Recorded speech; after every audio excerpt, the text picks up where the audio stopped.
Silakan, Pak. Baik, terima kasih. Bismillahirrahmanirrahim. Assalamualaikum warahmatullahi wabarakatuh. Selamat pagi dan salam sejahtera bagi kita semua. Ibu Direktur beserta jajaran yang kami hormati, Bapak Ibu narasumber yang kami banggakan beserta Bapak Ibu peserta webinar yang kami cintai. Alhamdulillah wa syukurillah pada pagi hari ini kita sudah bisa berjumpa via Zoom meeting dengan tujuan satu yaitu ikut pelaksanaan webinar di Direktorat P3GTK Kemendikbud. Baik Bapak dan Ibu yang kami hormati, dalam kesempatan ini webinar yang kita tampilkan dengan tema yaitu mencapai well-being student dalam kerangka kerja pendidik. Pada kesempatan ini saya akan menampilkan satu judul pengembangan dari tema tadi yaitu well-being student, strategi meraih prestasi. Baik Bapak dan Ibu yang kami banggakan, mencapai well-being student dalam kerangka kerja pendidik maksudnya adalah bagaimana kerja pendidik dalam melakukan pengendalian mutu atau melakukan pembimbingan kepada guru sehingga tercipta suasana proses pembelajaran yang menggembirakan atau menyenangkan atau bisa mensejahterakan warga belajar atau siswa. Baik Bapak dan Ibu yang kami hormati, sebelum saya masuk ke materi, perlu saya sampaikan bahwa siapa itu penilik? Karena di kalangan kita, di kalangan direktorat kita yang baru ini mungkin tidak begitu mengenal siapa itu penilik. Dan dengan adanya kegiatan ini mudah-mudahan kita dikenal juga di Direktorat P3GTK. Menurut Permen Pan RB nomor 14 tahun 2010 bahwa penilik adalah pegawai negeri sipil yang memiliki tugas dan fungsi sebagai pengendali mutu dan evaluasi dampak program. Ini tugas penilik sesuai dengan Permen Pan RB nomor 14 tahun 2010. Dari mana itu penilik? Siapa sebelumnya? Nah, pada Permen Pan RB nomor 14 tahun 2010 ini mohon maaf perlu saya sampaikan agar mungkin semua lapisan peserta, lapisan masyarakat, direktorat mengetahui siapa itu penilik. Pengangkatan penilik yaitu berasal dari pamong belajar, guru, kepala sekolah, pengawas, atau pegawai lain yang sesuai memiliki pengalaman tentang pendidikan non formal dan informal serta memiliki golongan minimal 3B.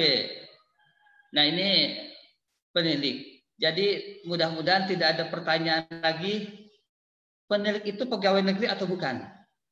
Jadi penilik jelas, ini pegawai negeri yang derajatnya sama dengan pengawas sekolah.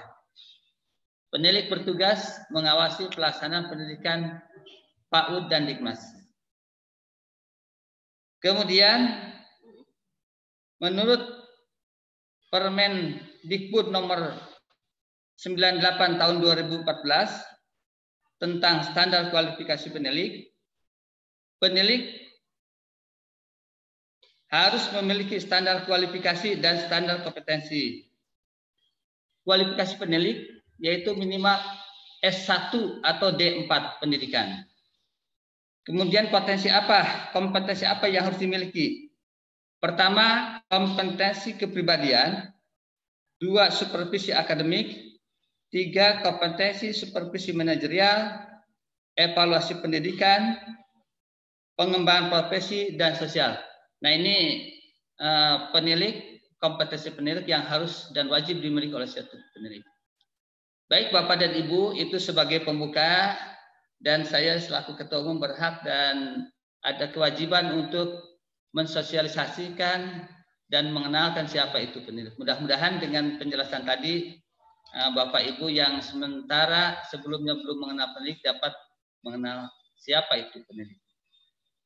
Baik Bapak dan Ibu yang kami hormati, topik diskusi kita pagi ini yang pertama, bagaimana bentuk pembelajaran untuk mencapai well-being student.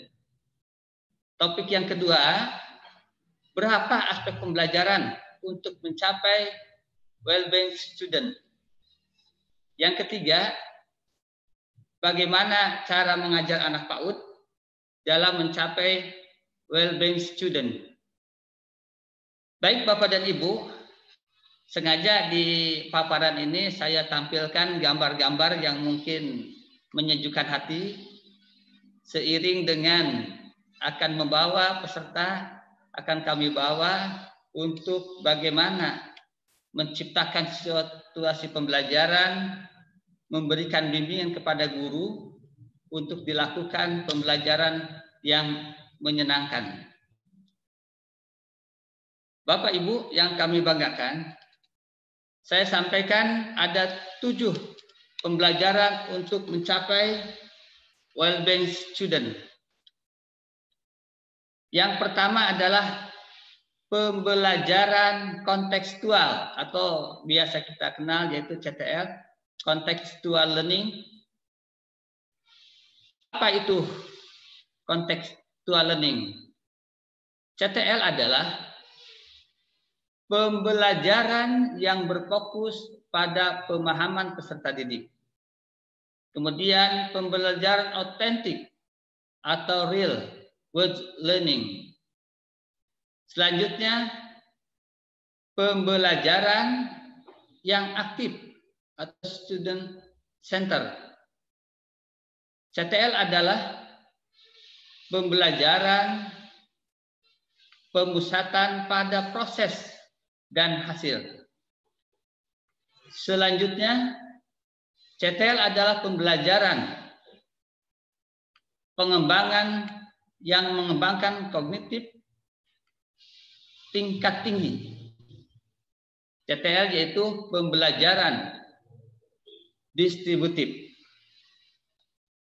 Baik Bapak dan Ibu, jadi CTL adalah contextual learning atau contoh pembelajaran yang menyenangkan, yang lebih menekankan pada pembelajaran yang menuntut siswa untuk terlibat secara penuh, mengorientasikan siswa untuk berpikir secara realistis, yakni bagaimana materi pembelajaran bisa dipahami secara nyata. Bapak dan Ibu penilik yang kami hormati, next Bu. Pada kesempatan ini saya akan mengajak Bapak Ibu peserta, khususnya Bapak Ibu penilik, untuk memberikan arahan binaan bagaimana kita menghadapi masa pandemi COVID-19 dan menghadapi masa kenormalan baru atau new normal. Berikut contoh pembelajaran kontekstual. Next. Dilanjut Bu. Ya. Ini salah satu contoh foto pembelajaran kontekstual yang biasa dilakukan. Jadi siswa, warga belajar dituntut untuk ikut aktif berperan dalam proses pembelajaran. Selanjutnya, bagaimana Bapak Ibu penilik mengarahkan kepala sekolah dan guru untuk mencapai proses pembelajaran yang happy, yang fun, yang menyenangkan, yang mensejahterakan warga belajarnya. Berikutnya pembelajaran inquiry. Pembelajaran inquiry adalah pembelajaran yang berusaha melibatkan secara maksimal seluruh aspek kemampuan siswa untuk menyelidiki, mencari tentang peristiwa, benda, atau manusia secara sistematis, logis, kritis, dan analitis, sehingga siswa bisa menyimpulkan sendiri penemuan dengan penuh keyakinan. Dalam hal ini, Bapak Ibu penilik mungkin dituntut dan harus mampu dengan kompetensi yang sudah saya tadi sebutkan, membina para guru di lapangan untuk diterapkan pada proses pembelajaran, baik di masa pandemik dengan daring, PJJ, ataupun dalam menghadapi new normal. Langkah-langkah yang harus dilakukan ketika penggunaan metode pembelajaran inquiry. Yang pertama, orientasi masalah. Harus orientasi masalah. Kemudian merumuskan masalah apa yang akan dibahas. Itu terlebih dahulu dirumuskan. Yang selanjutnya mengajukan hipotesis, dugaan-dugaan, apakah ini ya atau tidak. Langkah berikutnya adalah mengumpulkan informasi dari berbagai hal. Informasi ini kita kumpulkan sebelum menguji hipotesis. Langkah berikutnya adalah menguji hipotesis.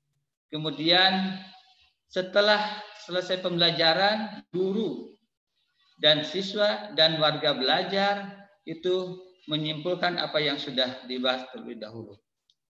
Bapak dan Ibu, saya bawa pemikiran Bapak dan Ibu penilik untuk berpikir bagaimana kita menerapkan metode pembelajaran inquiry ini kepada Bapak dan Ibu guru untuk dipraktekkan atau dilaksanakan di lapangan.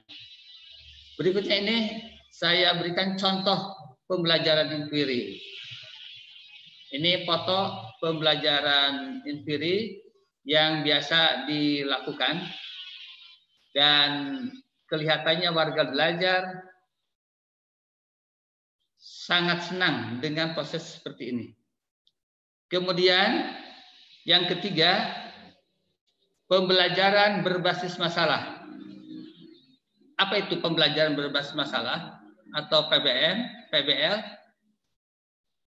Problem based learning, pembelajaran berbasis masalah.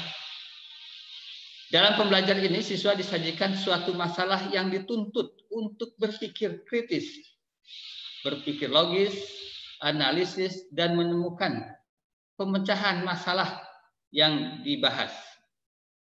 Dengan penerapan pembelajaran berbasis masalah, kemampuan berpikir kritis siswa bisa meningkat dan siswa akan menjadi terbiasa untuk berpikir tenang dan penuh pertimbangan.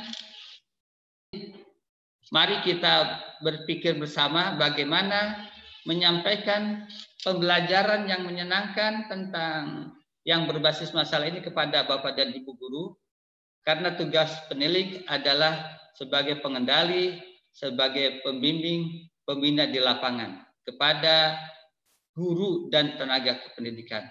Dengan tujuan akhirnya apa yang disampaikan bisa dilakukan oleh Bapak Ibu guru di lapangan. Ini salah satu contoh pembelajaran berbasis masalah. Saya tampilkan sebuah foto.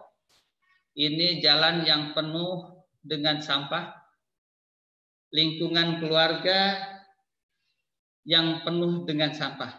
Ini salah satu proses atau masalah yang harus dipecahkan dalam pembelajaran berbasis masalah atau PBL. Ada beberapa fase yang harus dilakukan.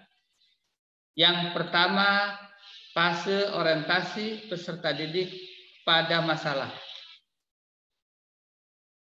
Dalam fase orientasi peserta didik pada masalah ini, apa tugas guru?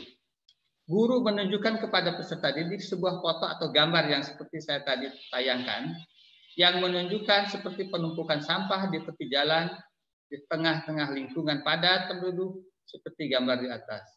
Kemudian peserta didik mengamati gambar yang ditunjukkan oleh guru. Ini yang fase pertama, orientasi pengenalan kepada siswa. Ada satu masalah yang harus dipecahkan. Berikutnya, peserta didik diminta memberikan tanggapan dan pendapat terhadap gambar atau foto yang tadi diberikan. Ini di fase pertama. Peserta didik diberi kesempatan untuk menetapkan permasalahan dalam bentuk pertanyaan yang berhubungan dengan yang diamati foto atau gambar tadi. Salah satu contoh pertanyaannya yaitu mengapa sampah dapat bertumpuk. Setelah fase 1 selesai dalam pembelajaran PBL ini, problem based learning ini, ada fase yang kedua yaitu mengorganisasi peserta didik dalam belajar. Langkah yang harus dilakukan oleh guru membantu peserta didik mendefinisikan dan mengorganisasikan pertanyaan atau masalah yang akan dicari penyelesaiannya. Ini dipandu oleh Bapak dan Ibu guru. Nah, pemikiran kita bagaimana penilik bisa menerapkan ini kepada guru bisa melaksanakan proses pembelajaran yang menyenangkan ini di lapangan. Selanjutnya peserta didik diberi tugas untuk menggali informasi, misalnya dari buku IPA kelas 9 tentang pengaruh jumlah penduduk terhadap sampah yang dihasilkan secara berkelompok. Ini salah satu contohnya. Selanjutnya di fase ketiga, dalam proses pembelajaran PBL ini, problem based learning ini, fase ketiga yaitu membimbing menyediakan peserta didik secara mandiri maupun secara kelompok. Tugas yang harus dilakukan oleh penilik adalah membimbing gurunya. Bagaimana guru harus bertindak? Peserta didik mengumpulkan informasi untuk membangun ide mereka sendiri dalam memecahkan masalah tentang pengaruh jumlah penduduk terhadap sampah yang dihasilkan. Kemudian ini tetap tidak lepas dengan bimbingan guru. Selanjutnya peserta didik berdiskusi dalam kelompok mencari solusi terkait dengan masalah yang telah diidentifikasi tadi. Guru tetap mendampingi, membimbing. Kemudian guru membagikan lembar kerja, menghitung volume sampah yang dihasilkan oleh rumah tangga. Nah, itu di fase ketiga. Dengan yang lainnya, kita mengingat waktu mungkin agak saya percepat. Fase yang keempat, mengembangkan dan menyajikan hasil karya. Peserta didik mencatat data hasil penyelidikan kelompok dalam lembar kerjanya. Kemudian peserta didik mengolah data yang diperoleh dari kelompoknya. Selanjutnya peserta didik menjawab pertanyaan pada lembar kerja. Kemudian peserta didik menyajikan hasil pengolahan data dalam bentuk laporan hasil. Kemudian di fase kelima, ini sebagai fase terakhir dalam pembelajaran PBL ini, problem based learning ini, yaitu menganalisis dan mengevaluasi proses pemecahan masalah laporan tertulis. Jadi guru kita arahkan untuk membimbing anak-anaknya, warga belajarnya, yaitu peserta didik atau warga belajar dan guru mengevaluasi hasil penyelidikan melalui diskusi kelas. Selanjutnya, peserta didik dibimbing guru menganalisis hasil pemecahan masalah tentang jumlah penduduk dan sampah di lingkungan sekitar, dan peserta didik diharapkan menggunakan buku sumber untuk membantu mengevaluasi. Nah, ini di fase yang kelima, fase yang terakhir, pada intinya bagaimana proses PBL ini berjalan, dianalisis, kemudian dievaluasi. Kemudian Bapak Ibu yang kami banggakan, selanjutnya pembelajaran untuk mencapai well-being students atau pembelajaran yang menyenangkan, pembelajaran yang happy, pembelajaran yang menurut siswa sejahtera, enak, yaitu pengajaran alam sekitar. Belajar secara nyata dengan mengajak siswa secara langsung melihat bentuk realistis dari apa yang dipelajari. Misalnya siswa belajar tentang bunga, dedaunan, dan yang lainnya. Maka siswa diajak jalan-jalan ke taman bunga atau ke kebun dan mengamati berbagai jenis bunga atau daun yang ada. Nah, ini salah satu pembelajaran yang mungkin lebih nyaman, siswa merasa fresh kalau kita oleh Bapak dan Ibu gurunya dibawa turun langsung ke lokasi. Ini salah satu contoh foto kegiatan pembelajaran di alam. Nah, ini mengamati siswa langsung, warga belajar, paket A, paket C, langsung mengamati dibawa ke dunia terbuka, bagaimana proses yang ada di lapangan. Yang kedua, ini foto kegiatan pembelajaran alam juga. Warga belajar paket B, warga belajar paket C, dan warga belajar khusus misalkan. Ini tetap untuk membawa hati mereka nyaman, tenang, dan happy. Kita bawa ke lapangan dengan instruksi ataupun arahan dari gurunya. Warga belajar bisa ditugaskan untuk menyelidiki bagaimana berbagai bentuk macam dedaunan dan lain sebagainya. Bapak dan Ibu yang kami hormati, sebagai pengendali, sebagai pembina, kita berpikir selalu bagaimana proses pembelajaran yang dilaksanakan ini dapat berjalan dengan happy, nyaman, dan menghasilkan sesuai dengan yang diharapkan. Yang kelima yaitu proses pembelajaran sambil bermain, game learning. Ya.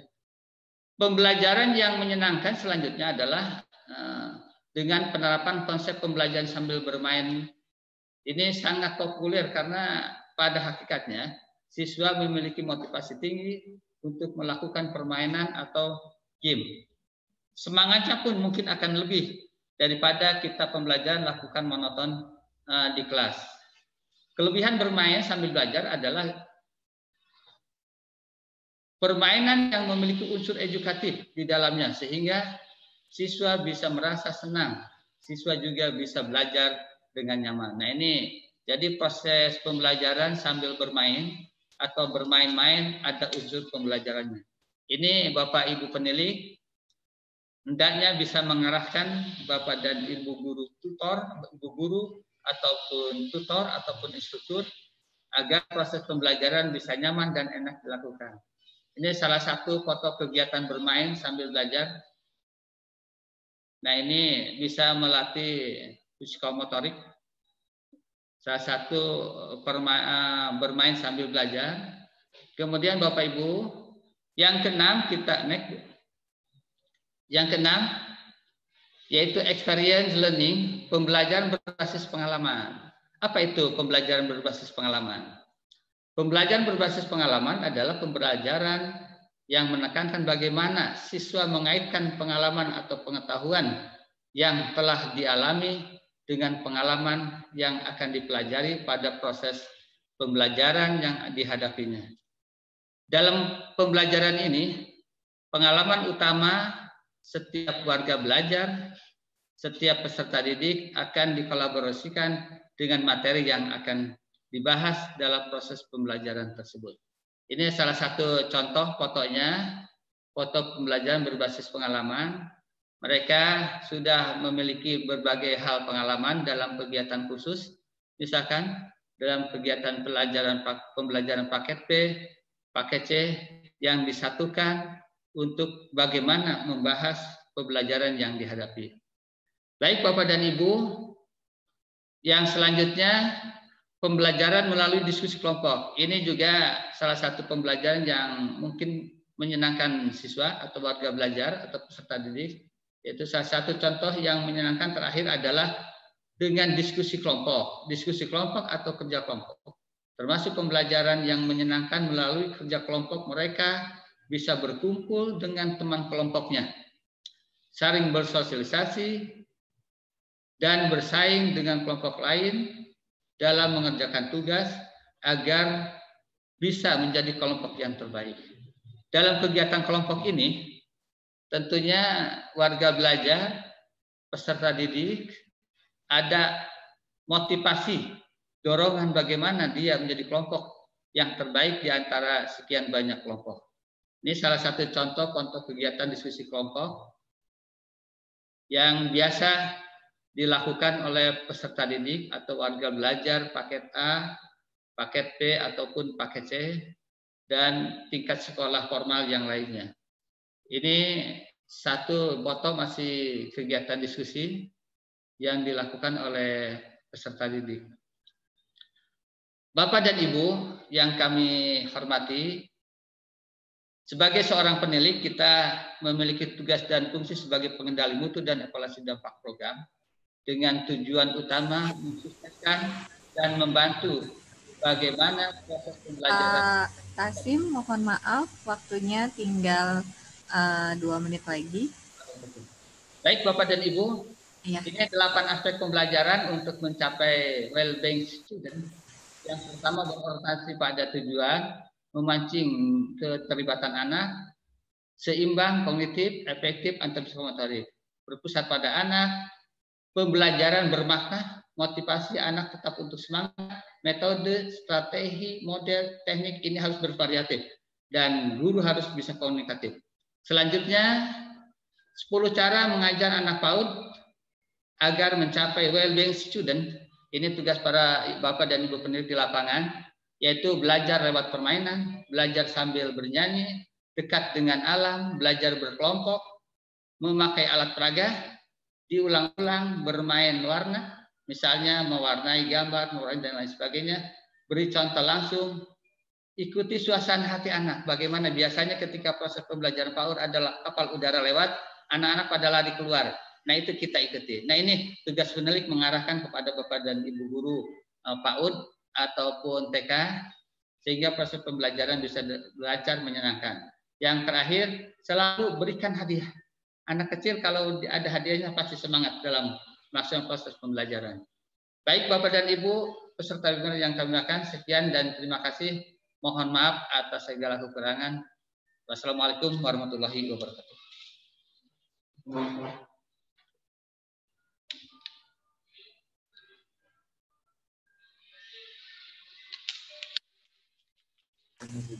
Baik.